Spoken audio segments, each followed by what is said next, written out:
Alam mo yung kwento ng lolo at apo? Share ko sa'yo. Si lolo tsaka si apo, lagi silang nagko-compete sa kahit anong makita nilang bagay. Laro man yan, pabilisan kumain, pabilisan maglakad. At laging talo si apo. Wala pa siyang panalo sa lolo niya. And one time, naglalakad sila sa park.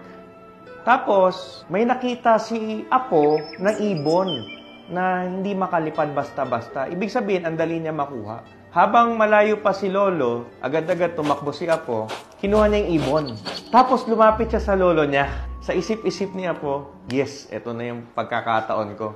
Mananalo na ako ngayon kay lolo. At habang nilapitan niya yung lolo niya, yung ibon na nakuha niya, nilagay niya sa likod. Tapos tinanong niya yung lolo niya, Lo, meron akong hawak na ibon sa likod. Gusto kong sagutin mo. Patay ba to o buhay? Napaisip ngayon si lolo. Ang sabi ni lolo, hindi ko alam. Sabi niya po, Hindi, Lo, kailangan sagutin mo. patay o buhay. Siyempre, pag mali ka, talo ka. Pag tama ka, panalo ka uli.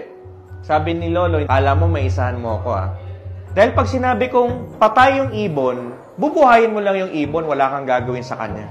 Pero pag sinabi kong buhay yung ibon, ang gagawin mo, baka pilipitin mo yung leeg sa likod, tsaka mo papakita sa akin na patay yung ibon, hindi talo ko. So, ang sagot ko dyan, apo, yung buhay ng ibon ay nasa iyong mga kamay.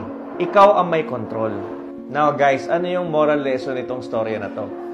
Just like our dreams. Yung pangarap natin, guys, tayo rin may hawak. Nasa sa atin yan kung papatayin natin o bubuhayin natin. Pero ang totoo niya, nasa kamay mo. Because most of the time, akala natin hindi natin hawak yung pangarap natin. Pero ang totoo niyan, tayo ang pumapatay o tayo ang bumubuhay.